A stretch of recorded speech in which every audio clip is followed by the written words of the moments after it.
अस्तित्व में भगवान की जो सत्ता है ना, इसको कभी चैलेंज मत करना। बहुत लोग चैलेंज करते हैं, बड़ा तर्क करते हैं, भगवान है तो प्रूफ दिखाओ।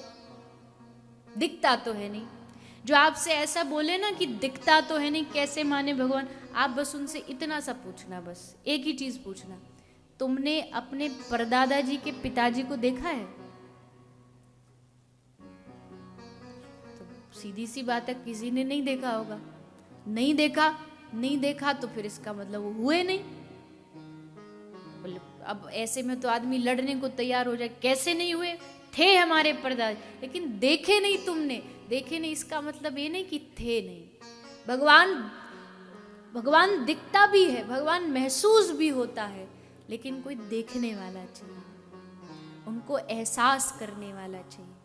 हमारे पास आंखें हैं फिर भी हम भगवान को नहीं देख पाते। और एक भक्त सूरदास था जिसने बिन आंखें भी श्री हरि का दर्शन कर लिया।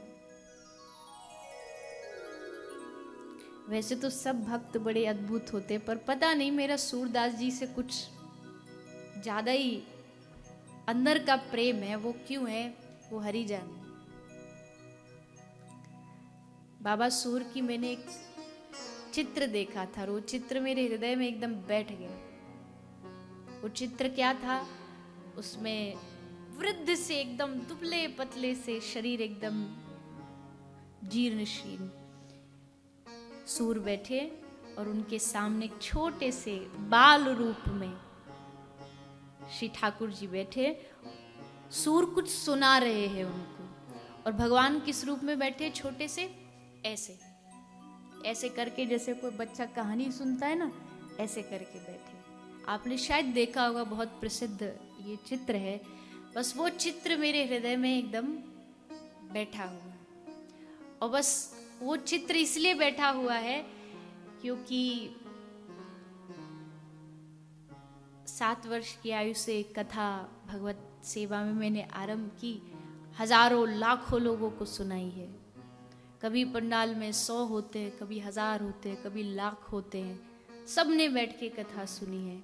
लेकिन इस जीवन की और इस कथा की सफलता उसी दिन पूरी होगी जिस दिन मैं कहूँ और सामने श्री श्याम सुंदर ऐसे ही बैठ के सुने, ऐसे ही मुस्कुराते हैं कि तू बोल, मैं हूँ। और वो सुनते हैं, मुझे एहसास तो है इस बात का, सुनते तो जरूर है, ना सुनते तो मेरी जिह्वा में क्या ताकत थी कि बोल सकूं।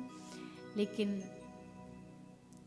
धन्य वही वाणी हो पाती है। दुनिया सुन के वाह कर दे तो कौन सी बड़ी बात है, लेकिन जिस दिन ठाकुर जी सुने, श्री राधा रानी सुने, हमारा तो भाव ही यही होता है कि सब मंजरी इकट्ठी हो जाती है, एकत्रित हो जाती है, राधा रानी को सुंदर सुंदर पद सुनाती है, और जब वो कृपा करती है तो कृपा करके अपना सर्वस्व लुटा देती है, पूरा धन लुटा देती है। तो सूरदास जी एक बार गिरिराज जी की तलहटी में, आपको पता सूरदास जी जब इस दुनिया से विदा हुए तो कैसे गए? गिरिराज गोवर्धन में चंद्र सरोवर है, वहां ठाकुर जी ने चंदा मामा की मांग की थी मैया यशोदा से। तो चंद्र सरोवर पर जब हम ब्रज यात्रा करते तो वहां जाते हैं, सूरदास जी की कुटिया पे भी जाते हैं। तो वहां सूरदास जी वहीं पर उन्होंने अपने देह का त्याग किया।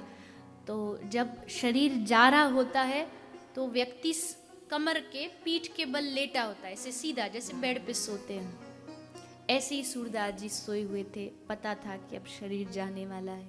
तो सूरदास जी की आंख में आंसू थे, और जो आसपास के परिकर थे उनसे निवेदन किया, एक काम करो, मुझे उल्टा लुटा दो, छाती के यानी वक्ष स्थल के बल लिटा दो। लोगों को बड़ा आश्चर्य हुआ कि ऐसी मांग क्यों कर रहे हैं। तो बाबा सूर ने कहा कि आंख से आंसू बह रहे हैं, रोते रोते सूर ने कहा, मैंने इस ब्रज भूमि को कभी पीठ नहीं दिखाई, मैं जाते जाते इस ब्रज की धरती को, इस ब्रज की रज को पीठ नहीं दिखाना चाहता, इसलिए मुझे वक्ष छाती के बल लिटा दिया जाए।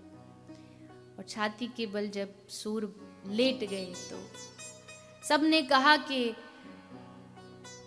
सब जानते थे कि बाबा सूर ने सारा जीवन अपना भगवान की वाणी गा करके भगवान को रिझाया है। तो कहा कि जाते जाते एक और कोई अंतिम भाव सुना जाए। तब सूर ने अंतिम भाव गाया। ये सूरदास जी का अंतिम भाव था।